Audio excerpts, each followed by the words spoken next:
kita disuruh semuanya membacanya ketika kita tidak masbuk, apakah membacanya itu serempaan dengan imam atau membacanya setelah imam membaca surah Al-Fatihah? Yang penting surah Al-Fatihahnya dibaca. Kemudian ayat yang dibaca oleh imam sesudah membaca surah Al-Fatihah, kita tidak usah mengikutinya, cukup kita mendengarkannya. Karena kalau nanti kita harus mengikuti, ya kalau kita sehafal dengan imamnya. Kalau nggak hafal dengan imamnya, masa iya protes, Pak Imam yang itu aku belum hafal, kan jadi kacau soalnya.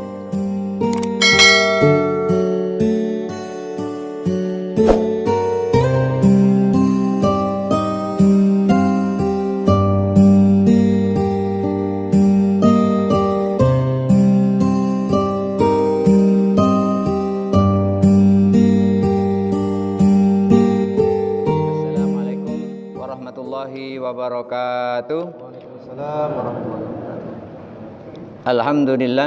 Alhamdulillahi nasta'inuhu wa nastaghfiruh wa na'udzu billahi min syururi anfusina wa min sayyiati a'malina. May yahdihillahu fala mudhillalah wa may yudlilhu fala hadiyalah. Asyhadu an la ilaha illallah wahdahu la syarikalah wa asyhadu anna Muhammadan abduhu wa rasuluhu la nabiyya ba'dah. Allahumma salli ala sayyidina Muhammad wa ala ali sayyidina Muhammad. Rabbi syrah li sadri wa yassir li amri wahlul 'uqdatam min lisani yafqahu qawli. Amma ba'du. Bapak Ibu hadirin jamaah salat maghrib Masjid Al-Jami' Al-Hikmah yang dirahmati Allah. Kemarin sudah kita bahas tentang membaca surah Al-Fatihah di belakang imam. Yang jelas kita disuruh semuanya membacanya ketika kita tidak masbuk. Apakah membacanya itu serempaan dengan imam atau membacanya setelah imam membaca surah Al-Fatihah? Yang penting surah Al-Fatihahnya dibaca. Kemudian ayat yang dibaca oleh imam sesudah membaca surah Al-Fatihah, kita tidak usah mengikutinya, cukup kita mendengarkannya. Karena kalau nanti kita harus mengikuti, ya kalau kita sehafal dengan imamnya. Kalau nggak hafal dengan imamnya, masa iya protes, Pak Imam yang itu aku belum hafal, kan jadi kacau sholatnya seperti itu. Oleh karena itu ketika membaca surah, makmum cukup mendengarkannya. Yang wajib membacanya adalah surah Al-Fatihah. Kita lanjutkan. Bismillahirrahmanirrahim. Fa in kanat as-salatu tazidu ala raq'ataini. Kalau sholatnya itu lebih dari 2 rakaat, kan kita sholat tuh ada yang lebih dari 2 rakaat, maghrib 3 rakaat, isya 4 rakaat, duhur 4 rakaat, asar 4 rakaat. Kalau sholatnya lebih dari 2 rakaat, fahal yaqra'us surata, apakah orang yang sholat yang rakaatnya lebih dari 2 rakaat, ia harus membaca surah selain surah Al-Fatihah? Apakah surah An-Naba atau surah An-Nazi'at atau surah Al-Zalzalah atau surah Al-Quraisy? Apakah harus membaca surah-surah seperti itu? Fi ma zada ala rak'ataini, lebihnya dari 2 rakaat yang pertama. Contohnya ketika tadi sholat maghrib, pada rakaat yang ketiga, apakah kita membaca surah Al-Fatihah atau tidak? Ini diajukan pertanyaan ini oleh penyusun kitab ini, Syekh Abu Ishaq Ibrahim bin Ali bin Yusuf As-Sirazi. Beliau menyampaikan fihi qaulani, ada 2 pendapat. Kalau ada 2 pendapat, sementara yang diajukan ini adalah apakah membaca atau tidak, berarti yang satu membaca, yang satu tidak gitu. Sementara kalau yang kita lakukan selama ini, kita tidak membacanya. Jadi kita mengikuti pendapat yang itu. Fihi qaulani, ada 2 pendapat. Qala fil qadim, disebutkan di dalam qaul qadimnya Imam Syafi'i, la yustahabbu, tidak dianjurkan pada rakaat ketiga dan rakaat keempat membaca surah lain selain surah Al-Fatihah. Itu dalam qaul qadim. Jadi rakaat ketiga sholat maghrib, waladhdallin amin, langsung ruku, tidak membaca ayat lagi, tidak membaca waladhdallin amin, bismillahirrahmanirrahim, qul huwallahu ahad, tidak. Ini menurut yang dijelaskan Imam Syafi'i dalam qaul qadim, tidak dianjurkan. 5 ruwiyah Abu Qatadah radhiyallahu anhu. Ini dasarnya ada riwayat dari Abu Qatadah. Siapa Qatadah ini? Qatadah ini adalah orang yang ketika mau menyolati jenazah yang Rasulullah tidak mau nyolati itu karena jenazahnya punya utang, beliaulah yang melunasinya. Ini Qatadah ini sahabat Nabi. Berdasarkan riwayat dari Abu Qatadah radhiyallahu an, Anna Nabi sallallahu alaihi wasallam kana yaqra'u fi sholati dzuhri fi raq'atainil awwalayaini bi Fatihatil Kitab. Bahwa Nabi sallallahu alaihi wasallam ketika beliau salat zuhur di 2 rakaat yang pertama beliau membaca surah Al-Fatihah wa suratan min kulli raqatin, dan membaca surah lain selain surah Al-Fatihah. Kemarin kan diceritakan kalau sholat subuh itu membaca surah Al-Waqi'ah, kemudian membaca surah Al-Munafikun, membaca surah Sajadah, Alif Lam Mim, Tanzil itu di subuh. Nah, pada rakaat yang pertama, yang kedua Rasulullah itu membaca surah Al-Fatihah ditambah dengan surah yang lain selain surah Al-Fatihah. Dan ini kalau subuh jelas cuma 2 rakaat, berarti kedua-duanya, rakaat pertama, rakaat kedua ada surah Al-Fatihahnya. Tetapi kalau Zuhur, Asar, Maghrib, Isya itu ada rakaat kedua, ada rakaat ketiga, ada rakaat keempat. Maka bagaimana rakaat ketiga dan rakaat keempat itu? Yang jelas kalau rakaat pertama dan kedua itu Rasulullah membaca surah Al-Fatihah, kemudian membaca ayat, membaca surah yang lain. Ketika Rasulullah membaca yang lain itu tadi, yang disampaikan riwayat dari Qatadah itu, beliau menyampaikan wa kana yusmi unal ayata. Kadang-kadang Rasulullah itu memperdengarkan ayatnya. Jadi maksudnya itu bacanya agak kedengaran gitu, walaupun nggak keras, agak kedengaran. Kan karena kalau sholat zuhur kan suaranya nggak boleh keras, tapi kadang-kadang itu diperdengarkan oleh Rasulullah. Maksudnya supaya ya memperdengarkan sambil ngajari sepertinya ini, supaya yang di belakang itu tahu. Dan kadang-kadang pula ada imam di satu masjid itu, kadang-kadang bacanya walaupun sir itu dikencangkan juga itu. Jadi kadang-kadang malah mengganggu yang di belakangnya, mengganggu makmumnya. Harusnya dipelankan ya dipelankan. Tapi Rasulullah ini karena sambil mengajari yang di belakangnya, yang makmumnya, supaya tahu apa-apa yang dibaca di dalam sholat, maka beliau sampaikan wa kana yusmi'unal ayata ahyanan. Kadang-kadang Rasulullah memperdengarkan ayatnya yang dibaca setelah membaca surah Al-Fatihah. Wa kana yutilu fil awwali, yang didengar dan yang dirasakan oleh Abu Qatadah itu Rasulullah itu memperpanjang surah yang pada ayat pertama. Diperpanjang, artinya diperlama, diperpanjang ayatnya, itu membaca ayat yang panjang. Wala yutilu fi tsaniyati, pada rakaat kedua tidak sepanjang yang pertama. Umpamanya yang pertama Alam Nashrah, kemudian yang kedua di Ilafi Quraisy gitu. Jadi Rasulullah itu ketika membaca ayat yang didengar oleh Qatadah, rakaat pertama Rasulullah membaca ayatnya lebih panjang daripada rakaat yang kedua. Wa kana yaqra'u fi rak'atainil akhirataini bi Fatihatil Kitab fi kulli rak'atin. Sementara itu, ini kan rakaat pertama sama rakaat kedua. Rakaat pertama Rasulullah baca surah Al-Fatihah, lalu membaca surah yang lain selain surah Al-Fatihah. Begitu 2 rakaat yang terakhir, maksudnya rakaat ketiga dan keempat, beliau hanya membaca surah Al-Fatihah, tidak membaca ayat-ayat yang lain, tidak membaca surah yang lain. Ya seperti yang kita lakukan. Itu adalah riwayat dari Abu Qatadah. Itu yang dilakukan oleh Rasulullah seperti itu. Tapi apakah Rasulullah melakukannya hanya seperti itu? Nanti kita lihat berikutnya. Karena sahabat banyak yang sering meriwayatkan ini tentang sholatnya Rasulullah ini. Kalau enggak Abu Qatadah, ini Abu Sa'id Al-Khudri. Nah, lalu bagaimana ketika yang didengar dan yang dialami oleh Abu Sa'id Al-Khudri?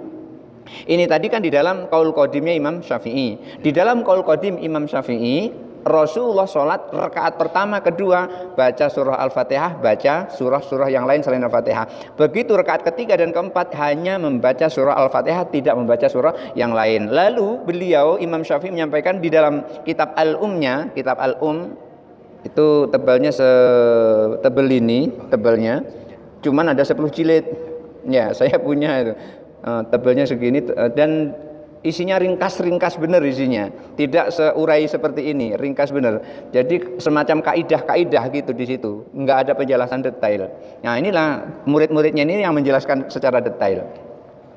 Disebutkan di dalam kitab Al-Um, yustahabbu, pada rakaat kedua dan pada rakaat ketiga dan keempat itu dianjurkan untuk membaca surah yang lain selain surah Al-Fatihah. Lima rawainahu min hadisi Abi Sa'id Al-Khudri, kata Abu Ishaq Ibrahim bin Ali bin Yusuf, seperti yang telah kami riwayatkan dari hadis Abi Sa'id Al-Khudri rahimahullah, wali annaha raq'atun syar'a fiha al-Fatihatu, Karena rakaat ketiga dan keempat itu adalah juga merupakan rakaat yang disyariatkan atau diperintahkan membaca surah Al-Fatihah. Fasara fi surah kal awwalayaini. Itu seperti pada rakaat kedua dan ketiga. Ini pendapat yang kedua. Pendapat yang pertama, rakaat ketiga dan keempat tidak membaca surah-surah yang lain, hanya Fatihah. Tapi pendapat dari Abu Sa'id Al-Khudri di dalam kitab Al-Umnya Imam Syafi'i itu menjelaskan karena disyariatkan baca surah Al-Fatihah di rakaat ketiga dan keempat, maka disyariatkan pula lah membaca surah yang lain. Jadi ada yang seperti itu. Artinya ketika kita membaca yang seperti itu pun sah sholatnya, karena itu barang sunnah gitu. Wala yafdulu rak'atal ula ala saniyati fil qiraati. Tetapi menurut riwayat Abu Sa'id Al-Khudri itu tidak usah memperpanjang pada rakaat yang pertama daripada rakaat kedua. Ayatnya nggak usah dipilih yang panjang yang pendek. Sama saja juga nggak apa-apa, atau lebih pendek juga nggak apa-apa. Artinya tidak diperhatikan harus atau lebih disunahkan rakaat pertama ayatnya lebih panjang, rakaat kedua lebih pendek. Itu riwayat dari Abu Qatadah. Tapi kalau Abu Sa'id Al-Khudri, misalnya yang pertama itu Qul a'udzu birabbil falaq, yang kedua Qul a'udzu birabbin nas, itu sama panjangnya kurang lebih, itu juga nggak masalah yang seperti itu. Ini menurut Abu Sa'id Al-Khudri. Wa qala Abu Hasan Al-Masirjisi, menurut ulama yang bernama Abul Hasan Al-Masirjisi, yustahabu antakuna qira'atahu fil ula minas sholati atwal. Nah, ini berarti ngambil Qatadah ini. Abu Hasan Al-Masirjisi itu menyampaikan disunnahkan kalau kita sholat berjamaah rakaat yang pertama itu bacaannya lebih dipanjangkan, baca surahnya lebih dipanjangkan, milih surah yang panjang daripada rakaat yang kedua. Jadi yang pertama lebih panjang daripada rakaat kedua. 5 rawainahu min hadis Abi Qatadah, berdasarkan riwayat dari hadis Abi Qatadah. Wa dhahiru qaulihi fil dan dhahir dari ucapan atau qaulnya Imam Syafi'i di dalam kitab Al-Um, annahu la yafdulu lima rawainahu, tidak mengharuskan, tidak mensunahkan yang pertama lebih panjang ayatnya daripada rakaat yang kedua. Min hadisi Abi Sa'id Al-Khudri, dari Abi Sa'id Al-Khudri radhiyallahu anhu. Wa hadisu Abi Qatadah, sementara hadis dari Abi Qatadah, yuhtamalu an ayyakuna atola, itu rakaat pertama lebih panjang daripada rakaat kedua, li'annahu ahassa bidakhilin, karena kalau rakaat pertama lebih panjang daripada rakaat kedua, ini lebih terasa orang kalau terlambat itu bisa ngikut berjamaah dan bisa ngejar rakaat yang pertama. Ini penjelasan dari Abu Ishaq Ibrahim bin Ali bin Yusuf. Jadi di sini dalam pasal ini ada dua pendapat. Satu, boleh kita membaca surah Al-Fatihah serempak dengan imam. Yang kedua, boleh kita membaca surah Al-Fatihah setelah bacaan imam. Yang berikutnya, boleh kita memanjangkan surah pada rakaat pertama dan juga memendekkan pada rakaat yang kedua. Selanjutnya, boleh kita membaca surah yang lain pada rakaat ketiga dan keempat, boleh kita cukup membaca surah Al-Fatihah saja. Kedua-duanya benar. Yang kita lakukan selama ini adalah rakaat ketiga dan keempat kita tidak membaca surah-surah yang lain, hanya kita membaca surah Al-Fatihah. Jadi kalau Bapak Ibu nanti melihat ada orang, loh surah rakaat ketiga kok baca surah, rakaat keempat baca surah, jangan kaget, itu juga benar. Nah, itulah yang dia bisa dan inilah yang kita bisa. Jadi boleh kedua-duanya dilakukan itu. Yang kita pilih sekarang ini adalah rakaat ketiga kita tidak membaca surah yang lain kecuali surah Al-Fatihah. Begitu juga rakaat yang keempat. Kita lanjutkan fasal wa yustahabbu lil imami ayyajhara bil qiraati fi subhi. Untuk imam kalau sholat subuh itu disunnahkan atau dianjurkan untuk mengeraskan suaranya pada saat sholat subuh. Kalau sebut kata-kata ini dianjurkan, berarti kalau tidak keras juga sah sholatnya. Cuman makmum bingung ini sudah sampai di mana nih, makmum bingung. Kalau pas kelihatan nggak apa-apa, kalau pas nggak kelihatan gitu. Maka disunahkan untuk imam itu, dianjurkan untuk imam sholat subuh itu dikeraskan bacaannya. Wal awwalayaini fil maghribi, 2 rakaat pertama sholat maghrib dikeraskan bacaan imamnya. Wal awwalayaini fil isya'i, 2 rakaat sholat isya yang pertama itu dikeraskan bacaannya kalau imam membaca pada saat itu. Wad dalilu alaihi naqalal khalfu anis salafi. Lagi-lagi ini adalah bersanad. Dalilnya adalah ulama khalaf itu mengambil cara seperti itu dari ulama salaf. Artinya ulama khalaf itu berguru kepada ulama salaf. Ya ujung-ujungnya apa? Ujung-ujungnya adalah belajar harus pakai sanad. Karena kalau kita sholat hanya mempelajari hadis, saya yakin tidak akan bisa. Sholat hanya enggak pernah sholat, enggak tahu sholat yang dipelajari hadis, bukan fikih. Bingung dia nanti. Enggak ada guru, sholatnya pasti kacau itu. Maka itulah perlu adanya guru untuk memahami ilmu agama. Cara sholat itu, kita sholat kita harus punya guru. Guru mempraktekannya, kita ngikutinya yang seperti itu. Ulama khalaf itu siapa? Ulama yang setelah 300 Hijriah itu namanya ulama khalaf. Tapi kalau ulama yang 300 Hijriah, 200 Hijriah, 100 Hijriah itu disebut dengan ulama salaf. Mulai dari Rasulullah sampai 3 abad berikutnya. Ini disebut dengan ulama salaf. Jadi kalau orang nyebut Ibnu Taimiyah itu ulama salaf itu salah. Ibnu Taimiyah itu termasuk ulama khalaf. Imam Nawawi termasuk ulama khalaf. Bukan ulama salaf gitu.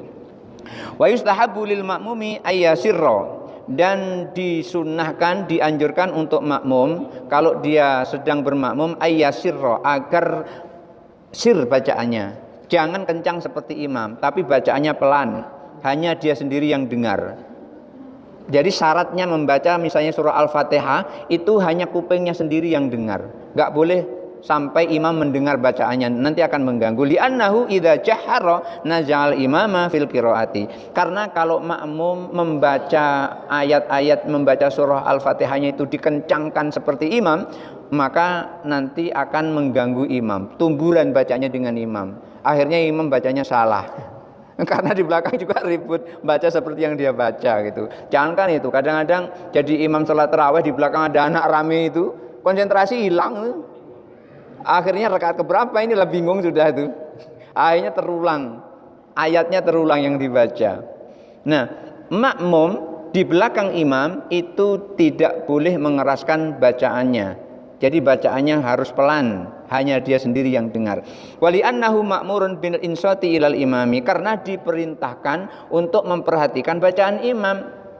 Maka makmum itu tidak boleh membaca keras. Makanya kemarin tuh dari pertama sebelumnya ini pada saat membahas pasal tentang membaca surah Al-Fatihah, itu kan ada pembicaraan ketika imam sudah waladhdallin, makmum kan membaca amin. Permasalahannya kalau si makmum belum selesai baca Fatihah baru sampai ihdinas siratal mustaqim, imam sudah waladhdallin, ikut amin atau tidak?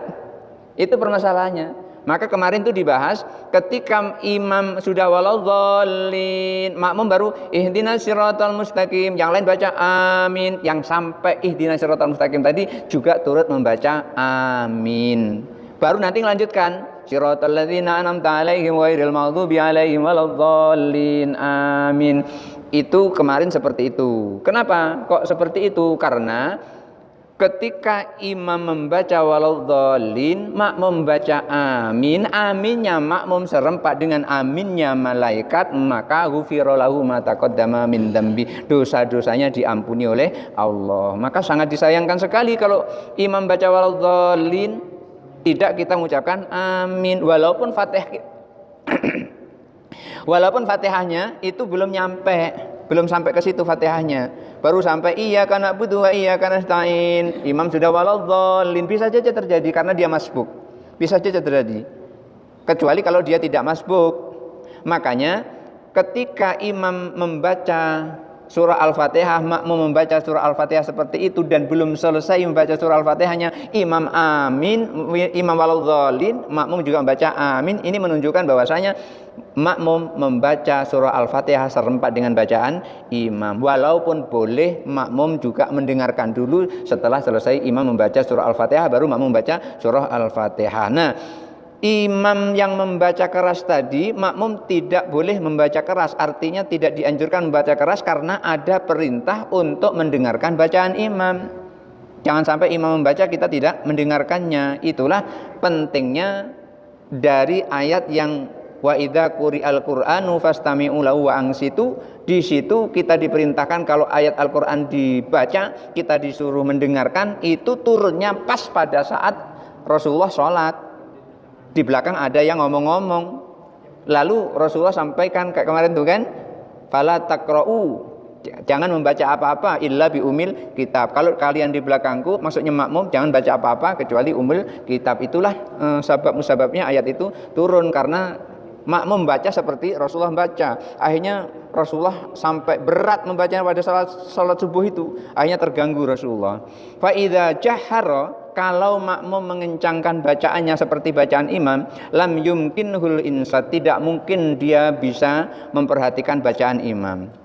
Kalau membacanya misalnya imam Bismillahirrahmanirrahim, kita dalam hati kita, hanya kita yang dengar, itu juga mengucapkan Bismillahirrahmanirrahim, itu masih dengar bacaan imam, berarti kita masih bisa mendengarkan bacaan imam. Tapi kalau kita keras seperti bacaannya imam, misalnya Bismillahirrahmanirrahim, makmum juga Bismillahirrahmanirrahim, Alhamdulillahirabbil alamin, Alhamdulillahirabbil alamin, itu nggak bisa dengarkan bacaan imam, bersaut-sautan seperti itu, nggak bisa.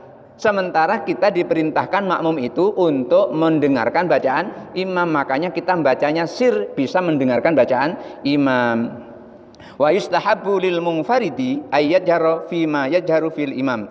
Untuk orang yang sholat sendirian itu disunnahkan atau dianjurkan untuk mengeraskan bacaannya seperti bacaan imam. Ketika kita sholat sendiri di rumah, sholat maghrib, boleh itu.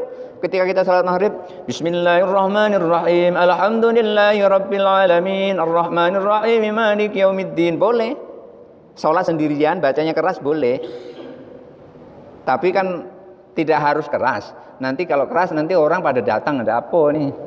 Biasanya kan sholat kalau sendirian suaranya tidak dikeraskan, tapi boleh juga dikeraskan. Jadi ini untuk Bapak Ibu tahu, sholat sendirian pada saat waktu dikeraskan, boleh kita mengeraskan bacaan. Surah Al-Fatihah dikeraskan, ayat-ayatnya juga dikeraskan. Itu untuk sholat maghrib, sholat isya, dan sholat subuh. Tetapi jangan gara-gara ini sholat sendirian dikeraskan.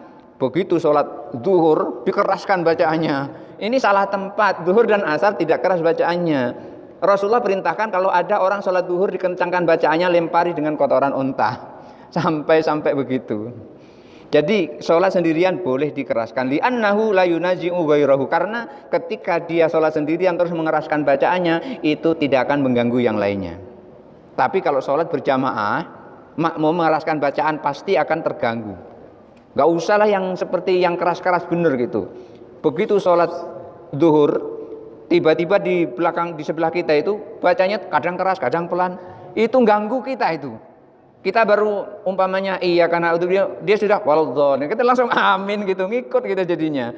Gara-gara orang sebelah kita bacanya dikeraskan sehingga sebelahnya dengar. Makanya di dalam kitab fikih namanya Fiqhul Manhaji, itu salah satu dari rukun membaca surah Al-Fatihah adalah hanya terdengar oleh dirinya sendiri ketika dia makmum. Itu di dalam Fiqhul Manhaji. Wala huwa ma'murun bin insati ila ghairihi fa huwa kal imam. Ketika sholat sendirian itu tidak ada perintah untuk insat, untuk memperhatikan kepada yang lain. Fa huwa kal imam. Maka orang sendirian sholatnya itu seperti imam sholatnya. Orang sholat sendirian itu sholatnya seperti sholatnya imam. Ketika imam mengeraskan bacaannya, sholat sendirian juga boleh mengeraskan bacaannya. Tapi pada tempat-tempat yang dikeraskan bacaannya. Jangan bacaan yang pelan juga dikeraskan, itu salah tempat. Wa in kanat imra'atun, itu tadi untuk laki-laki. Lalu bagaimana kalau perempuan? Wa in kanat imra'atun, kalau yang sholat itu adalah perempuan, lam tajhar fi maudhi'i fihi rijalun ajanibu, jangan dikencangkan bacaannya ketika di tempat dia sholat itu ada orang laki-laki lain yang bukan mahramnya. Kalau laki-laki nggak apa-apa, tapi kalau perempuan boleh dikeraskan bacaannya kalau di tempat itu yakin tidak ada orang yang bukan mahramnya. Kalau semua mahramnya tidak masalah, tapi kalau ada orang yang bukan mahramnya maka tidak boleh dikencangkan bacaannya. Li'annahu la yu'manu ayyuftana biha, karena tidak aman dari fitnah. Karena perempuan itu suaranya itu aurat, suaranya aurat. Makanya nggak ada kan perempuan yang azan, Mbak, sesekali sini ada perempuan azan, rame masjidnya nanti itu, karena suara perempuan itu adalah aurat. Maka kemarin itu kan ada ribut-ribut itu di YouTube itu ada ribut-ribut, ada perempuan ikut musabaqah tilawatil Quran, dia pakai cadar. Kan ada itu. Kemudian majelis hakim menyampaikan buka cadarmu. Dia tidak mau membuka cadarnya. Akhirnya tidak boleh ikut. Dia lebih mengundurkan diri daripada buka cadar. Lah kalau sudah ikut musabaqah tilawatil Quran, berarti muka ini kan bukan aurat muka ini. Perempuan itu auratnya tidak termasuk muka. Dia walaupun pakai cadar itu sunnah, pakai cadar itu sunnah. Kalau mengatakan aurat ini adalah muka ini adalah aurat, maka suara lebih aurat lagi gitu. Lah kalau tahu suara itu aurat, ngapa ikut musabaqah tilawatil Quran kan gitu. Kalau dia berpendapat suara itu adalah aurat, jangan ikut musabaqah. Jangan sampai, oh muka ini aurat, suara bukan aurat. Ini beda-bedakan namanya. Makanya suara perempuan itu adalah aurat. Ketika mukanya itu dianggapnya sebagai aurat, maka suara itu lebih aurat lagi daripada mukanya. Sementara muka itu sendiri bukan aurat. Buktinya apa? Ketika Rasulullah SAW menunaikan ibadah haji, ada perempuan, putrinya Abu Bakar As-Siddiq itu menggunakan niqab, menggunakan cadar, disuruh lepas cadarnya karena makruh hukumnya. Sholat pakai niqab itu, sholat pakai cadar itu kalau di dalam kitab ini hukumnya makruh, dilepaskan. Karena kita sujud tidak di tempat sujud, kita sujud, anggota sujud kita menyentuh niqab itu tadi gitu. Nah, kalau perempuan itu sholatnya di tempat yang aman dari rajulun ajnabiyun, dari orang yang bukan mahramnya, boleh mengeraskan suaranya. Tapi kalau di situ ada orang asing, maka tidak boleh mengeraskan suaranya. Wa yustahabul israr fi dzuhri. Ketika sholat zuhur itu disunahkan untuk mengecilkan bacaannya, jangan dikeraskan bacaannya. Wal asri, sholat asar juga begitu, jangan dikencangkan bacaannya. Watsalitsati minal maghribi, pada rakaat ketiga sholat maghrib jangan dikencangkan bacaannya. Surah Fatihahnya nggak boleh dibaca kencang. Wal akhirayaini fil isya'il akhirati, dan 2 rakaat terakhir di sholat isya. Sholat isya 2 rakaat terakhir jangan dikencangkan bacaan surah Fatihahnya. Li'annahu naqalal khalfu anis salafi. Lagi-lagi inilah yang dikutip ulama khalaf dari ulama salaf. Lagi-lagi ulama khalaf bergurunya kepada ulama salaf. Artinya lagi-lagi ilmu itu harus bersanad. Ulama khalaf saja mengambilnya dari ulama salaf, tidak langsung mengambil hadis dari Imam Bukhari. Imam Bukhari itu termasuk ulama salaf itu. Ulama khalaf mengambilnya dari ulama salaf. Artinya tidak boleh langsung kepada Rasulullah Shallallahu Alaihi Wasallam karena tidak bertemu dengan Rasulullah. Yang bertemu adalah ulama salaf. Ulama salaf aja semuanya tidak bertemu. Artinya tidak semua ulama salaf itu bertemu dengan Rasulullah. Yang bertemu dengan Rasulullah cuma sahabat. Muridnya sahabat ketika dia masuk golongan tabi'in itu pun tidak bertemu dengan Rasulullah. Mereka ketika nggak tahu bertanyanya bukan kepada Rasulullah, karena nggak ketemu Rasulullah, bertanyanya kepada para sahabat. Maka ketika kita tidak tahu ya bertanyanya kepada ulul albab, kepada orang yang tahu. Barangkali itu saja dulu yang bisa kita sampaikan untuk maghrib kali ini. Mudah-mudahan ada manfaatnya. Kemudian ada yang bertanya, silahkan. Kita masuk sesi.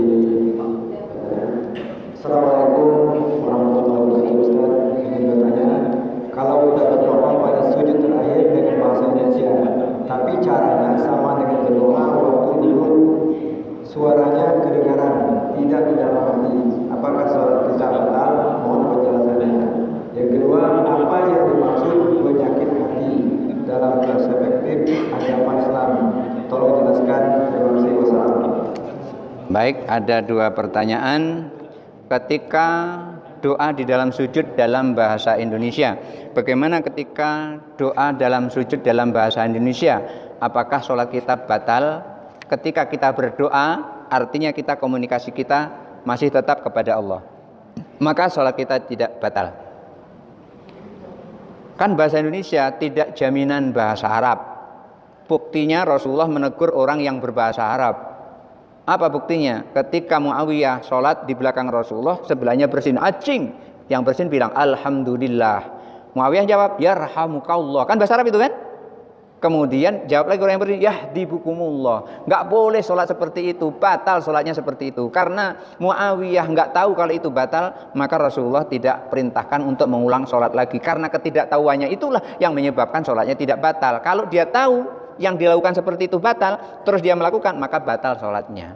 Jadi batal sholat itu karena kita tahu. Kalau kita nggak tahu, tidak batal sholatnya. Umpamanya gitu, umpamanya Pak Haji Usman sedang sholat, terus ada kedengaran di belakang bunyi tut, kentut besar, tapi Pak Haji Usman nggak tahu kalau itu kentut, nggak batal itu. Kecuali kalau orang tadi ngomong, Pak Haji, tadi Pak Haji kentut, masa iyo kentut, ngambil air wudhu lagi gitu. Tapi kalau orang itu nggak ngasih tahu apa-apa, cuman batin aja dalam hati, masa orang kentut diteruskan ya? Rupanya yang kentut nggak tahu kalau dia kentut. Kalau dia nggak tahu kalau dia kentut, sholatnya sah. Karena apa? Karena menyangka dia masih suci. Walaupun kita sudah wudhu, kalau kita yakin kita tidak suci, maka nggak sah sholatnya. Karena sah sholat itu adalah suci. Jadi suci ini adalah keyakinan. Dan ketika kita yakin suci, maka sah sholat kita.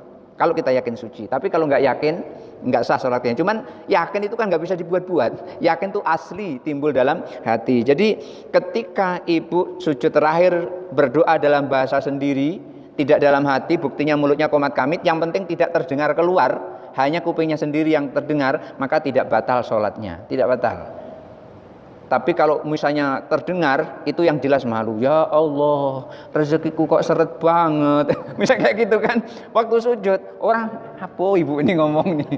Nah, ketika kedengaran kayak gitu, yang jelas pertama kita malu. Yang kedua, mengeraskan bacaan yang bukan pada tempatnya. Jadi intinya, ibu, bapak berdoa saat sujud, mulutnya bergerak-gerak dalam bahasa Indonesia, tidak membatalkan sholatnya. Kenapa? Karena itu masih kita komunikasi kepada Allah. Tapi kalau komunikasinya kepada orang, walaupun itu bahasa Arab seperti tadi, Alhamdulillah, yarhamukallah, yahdibukumullah, tetap batal yang seperti itu. Karena komunikasinya bukan kepada Allah, tapi kepada manusia. Berikutnya penyakit hati dalam perspektif agama Islam. Tolong jelaskan Ustadz, penyakit hati. Penyakit hati itu kan banyak penyakit hati itu. Yang paling umum itu penyakit hati itu senang melihat orang susah, susah melihat orang senang itu. Itu termasuk penyakit hasud, penyakit hasad, iri, dengki. Itu termasuk di penyakit hati. Jadi gini, saya cerita hati sebentar. Ketika nanti kalau misalnya waktu nggak cukup, kita lanjutkan pertanyaan jawabannya pada berikutnya.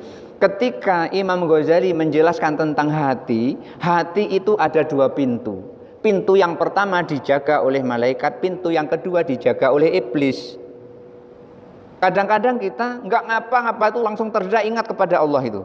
Pernah seperti itu, nggak ngapa-ngapain, tapi tiba-tiba kok ingat Allah. Sudah itu terus hilang lagi gitu. Itu artinya pada saat itu kita sedang terbuka pintu hati itu oleh malaikat, sinyal Allah masuk, cuman kita belum siap. Akhirnya sinyal itu hilang lagi.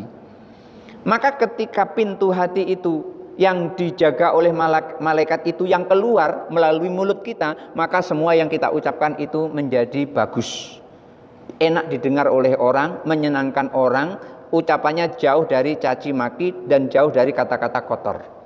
Kalau yang terbuka itu adalah hati yang dijaga oleh malaikat pintunya. Tetapi ketika yang dijaga itu, yang keluar itu adalah hati yang diduduki jendelanya itu oleh iblis, maka semua yang buruk-buruk itu akan keluar. Maka hati itu seperti botol. Hati itu seperti botol. Botol itu kalau diisi minyak wangi, terbuka tutupnya, baunya apa? Baunya apa? Isinya minyak wangi, baunya wangi. Kalau botol itu isinya buntang tikus, terbuka tutupnya, apa baunya? Bacin baunya, baunya bau buntang. Jadi botol itu tergantung isinya.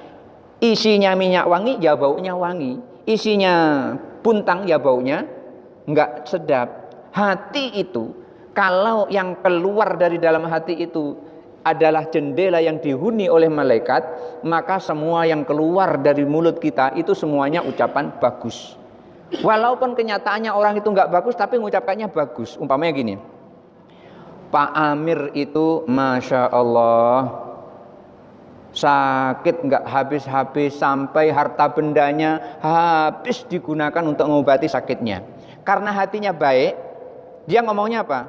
Memang Pak Amir itu Masya Allah orang pilihan Allah, orangnya sabar, walaupun dicoba seperti itu dia pun tetap tabah. Itu kalau hatinya baik. Tapi kalau yang keluar itu adalah yang dijaga oleh iblis tadi, ngomongnya nggak seperti itu.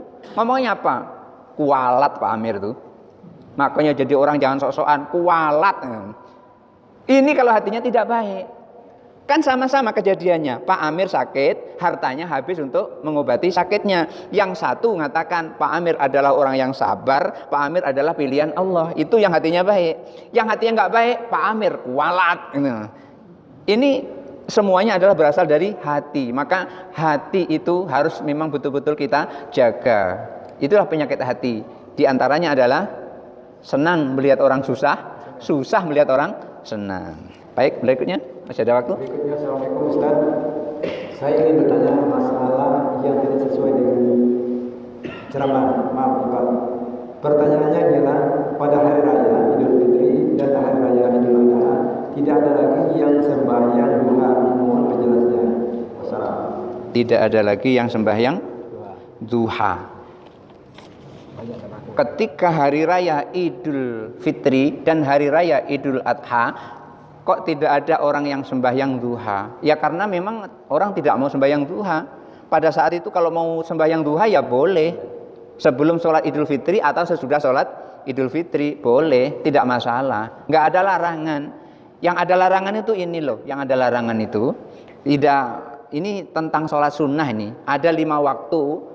Kita harus hati-hati itu. Ada 5 waktu. Ini dalam riwayat Imam Muslim ini 5 waktu yang haram untuk melakukan sholat, dan bahkan sekurang-kurangnya itu walaupun tidak haram itu makruh, bukan sunnah tapi makruh. Kapan itu? Sesudah sholat subuh. Sudah sholat subuh jangan sholat apapun kecuali sholat qadha. Kalau sholat qadha boleh atau sholat mayat. Yang jelas sholat sunnah tidak boleh. Kalaupun seandainya paling ringannya itu hukumnya makruh, kalaupun seandainya tidak haram. Kalau dia menganggapnya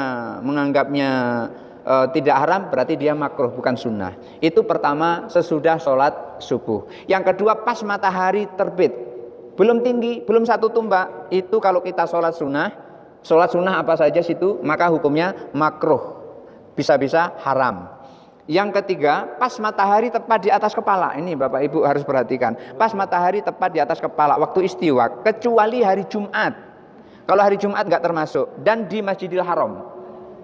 Hari Jumat dan di Masjidil Haram itu tidak termasuk. Jadi kalau kita hari Jumat, walaupun matahari tepat di atas kepala kita, belum 5 menit atau 7 menit sebelum masuk waktu zuhur, sholatlah tidak apa-apa.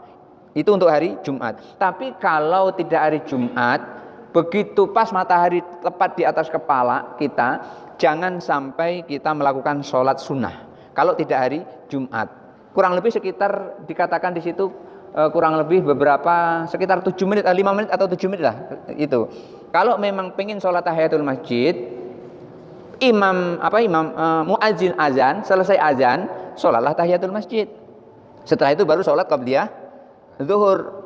Jangan 5 menit sebelum azan kita sholat tahiyatul masjid. Itu kecuali hari Jumat. Kalau hari Jumat tidak masalah. Kemudian yang keempat, setelah sholat asar. Setelah sholat asar itu jangan sholat sunnah. Tapi kalau sholat qadha nggak apa-apa. Kemarin pernah ada di Masjid Al-Kausar, selesai sholat asar langsung mundur ke belakang. Saya perhatikan, oh sholatnya ini ada 4 rakaat, berarti bukan sholat sunnah itu, berarti itu sholat qadha. Begitu tanya, Bapak tadi sholat apa? Sholat qadha Ustadz. Kok sholat qadha? Iya, dulu waktu masih muda sering main bola voli sampai melupakan sholat asar. Nah sekarang ini udah tua baru membayarnya, ini bagus itu. Nah, ada yang seperti itu. Kemudian pas matahari terbenam, setelah sholat asar tidak boleh sholat sunnah, pas matahari terbenam, terbenamnya belum sempurna, artinya masuk maghrib belum, tapi sudah masuk. Ya kurang lebih sekitar 5 menit atau 5 menit 3 menit sebelum masuk waktu maghrib lah. Oleh karena itu Bapak Ibu, yang jelas setelah sholat asar tidak ada sholat sunnah. Sebelum azan maghrib tidak ada sholat sunnah. Kalau pengen sholat tahiyatul masjid, waktu azan tegaklah dulu, kemudian terus sholat tahiyatul masjid. Makanya saya tadi begitu datang langsung duduk, karena saya tahu itu adalah bukan waktu sunnah untuk melakukan sholat sunnah tahiyatul masjid. Itu adalah sholat yang makruh hukumnya. Nah, ini perlu diperhatikan, ada 5 waktu yang tidak boleh kita melakukan sholat itu tadi. Dan ketika Idul Fitri, Idul Adha mana tadi ini ya? Ketika Idul Fitri, Idul Adha itu bukan tidak ada sholat duha, tetap ada sholat duha, hanya orang tidak melakukan sholat duha karena sudah terpukau dengan senangnya Idul Fitri, senangnya Idul Adha mau dapat daging kurban gitu. Cukup. Bapak Ibu jemaah sekalian, maghrib dikerjakan. Sebenarnya masih banyak pertanyaan saya tadi yang masuk, dan insya Allah pertanyaan ini akan ya dijawab minggu depan. Masih ada 10 orang lagi Pak yang belum dijawab. Mungkin itu beliau mohon maaf. Wassalamualaikum warahmatullahi wabarakatuh. Sebelum berkata mohon kepada Ustaz untuk berdoa. A'udzu billahi minasyaitonir rajim. Bismillahirrahmanirrahim. Alhamdulillahirabbil alamin. Allahumma shalli ala sayyidina Muhammad wa ala ali sayyidina Muhammad wa sallim wa radhiyallahu taala an sadatina rasulillahi ajmain. Allahumma ighfir lana dzunubana wa liwalidayna warhamhum kama rabbayana shighara. Allahumma ij'alna mahbubina fi qulubil mu'minina wal mu'minat wal muslimina wal muslimat wa basyirna wa ballighna wa bil ghina ila mi'atin wa 20 sanatan wallahu khairun hafiza wa huwa arhamur rahimin. Allahumma nawwir qulubana bi nuri hidayatika kama nawwartal arda bi nuri syamsika wa qamarika abadan abada. Allahumma ij'alna fahman kafamin nabiyyin wa hifdzan ka hifdzil mursalin. Min malaikatil muqarrabin bi rahmatika ya arhamar rahimin. Rabbana atina fid dunya hasanah wa fil akhirati hasanah wa qina adzabannar. Wassallallahu ala khairi khalqi Muhammadin sallallahu alaihi wasallam wa ala alihi washabihi ajmain. Subhana rabbika rabbil izzati amma yasifun wa salamun alal mursalin walhamdulillahi rabbil alamin. Barangkali itu saja dulu yang bisa saya sampaikan untuk malam ini. Kurang lebihnya mohon maaf. Hadanallahu wa iyyakum ajmain. Wallahul muwaffiq ila aqwamit thoriq. Wassalamualaikum warahmatullahi wabarakatuh.